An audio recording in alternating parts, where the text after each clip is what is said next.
માતા માટે તો જેટલું કહીએ, જેટલું બોલીએ કે જેટલું વાંચીએ બધું ઓછું પડે. આવી જ એક માતૃપ્રેમની વાત આજે આપણે સાંભળવાના છીએ, જે કદાચ તમે ગુજરાતીના પાઠ્યપુસ્તકમાં ભણ્યા હશો.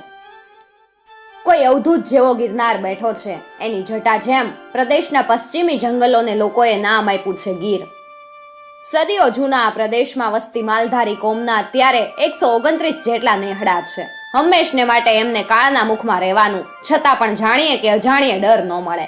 સાવજના ઘૂંઘવાટા ને દીપડાની લુચ્ચાઈ સાથે એમણે આજીવન ઝઝૂમવું પડે, ક્યારે શું બને કેવું મુશ્કેલ ગણાય. આવા બહાદુર માલધારીઓના જીવનની અનેક વાતો છે. કરમના દાધિયા નામનો 7 ઝૂંપડાનો એક નેહ. આયર અને કાઠી કોમના માલધારીઓ કુટુંબની જેમ રહે. પ્રાગડ ફૂટે, માલધારીઓ ભેહું અને બીજા માલ લઈને ચરાવવા ઉપડી જાય. સ્ત્રી વર્ગ ઘરે રહે. 500 ભેહુના મેળવેલ દૂધના દહીં વલોવવા એ નાજુક પણ મજબૂત હાથ કામે લાગી જાય. સાંજ પડે ખૂટતું બળતણ વીણવા ગીરમાં નીકળી પડે. કોઈ શહેરી સ્ત્રી શોપિંગ સેન્ટર પર ખરીદી કરવા નીકળે એની જેમ. આવી આધેડ ઉંમરની એક બાઈ એક સાંજે કરગઠિયા વીણવા નીકળી, હારે 4 વર્ષનું બાળક. માતા તો સૂકા લાકડા વીણતી વીણતી આગળ નીકળી ગઈ. પેલું બાળક ધીમું ધીમું ફૂલડા ચૂંટતું માની પાછળ જતું હતું. એટલામાં એની નજર સામેની ભેખડના પથ્થર ઉપર પડી. ત્યાં કઈ ગલુડિયા જેવું ઊ કરતું હલતું હતું. બાળકને રસ પડી ગયો. એ પાછળની બાજુથી ભેખડ ઉપર ચડી પેલા માંસના લોચા જેવા નવજાત શિશુને જોવા લાગ્યું. બચ્ચું એના નાના પગ વડે ભેખડ ઉતરવાની કોશિશ કરતું હતું, પરંતુ ઉતરાતું નહોતું.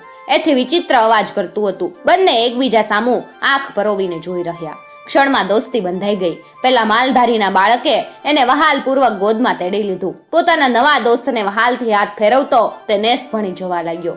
નવા દોસ્ત સાથે ભોળો શિશુ કાલી કાલી ભાષામાં વાત કરતો હતો, પરંતુ ત્યાં જ પાછળ ડણક સંભળાણી. માલધારી સ્ત્રી ચોંકી ઉઠી. તેને પોતાની સાથે આવેલ બાળકનું ઓહાણ આવ્યું. તેનો જીવ અડધો થઈ ગયો. કરગઠિયા પડતા મૂકી એણે દોટ મૂકી. પોતાના હૃદય ટુકડાને રેઢો મૂકવા બદલ મનોમન પસ્તાવો કરતી હાફળી ફાફળી દોડી.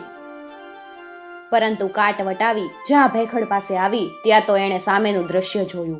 એ જોઈને તેની આંખે ચક્કર આવી ગયા. ધરતી ગોળ ગોળ ફરતી લાગી. પોતાનું અસ્તિત્વ ભૂલાતું લાગ્યું.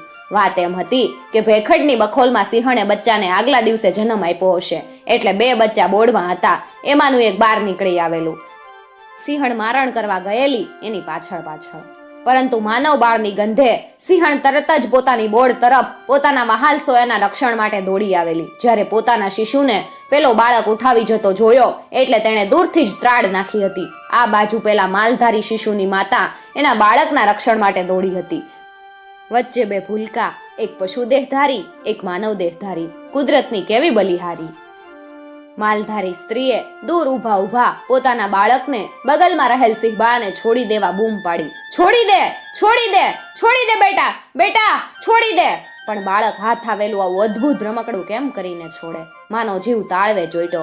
પાછળ ઘુરકાટ કરતી સિંહણ સાવ નજીક આવી ગઈ હતી. કોણ જાણે ક્ષણમાં શું બનશે? માનવ સ્ત્રીએ પોતાના બચ્ચાને પટાવતા છેલ્લી વિનંતી કરતા જાણે કે ચીસ પાડી. છોડી મૂક બેટા, છોડી મૂક, મૂકી દે બેટા.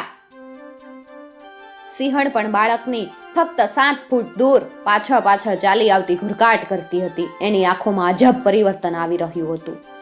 માલધારી બાળકે સિંહ શિશુને પડતું મૂક્યું. દોડીને માની ગોદમાં ભરાઈ ગયું. આ બાજુ પેલું સિંહ શિશુ પણ દોડતું માની ગોદમાં ચાલ્યું ગયું. સામ સામે 2 માતાઓ અને એમની વચ્ચે એમના 2 શિશુઓ. ઘડી બે ઘડી બંને માતાઓએ આંખ મિલાવી. માલધારી સ્ત્રી પાછા પગે ચાલી ઘેર. તેના પોતાના નેસમાં, તેના રહેઠાણમાં એને જવું હતું, જ્યારે સિંહણને તેના જંગલમાં પોતાની બોર્ડમાં જવું હતું. બંને માતાઓ પોતાના શિશુને લઈ ચાલી ગઈ.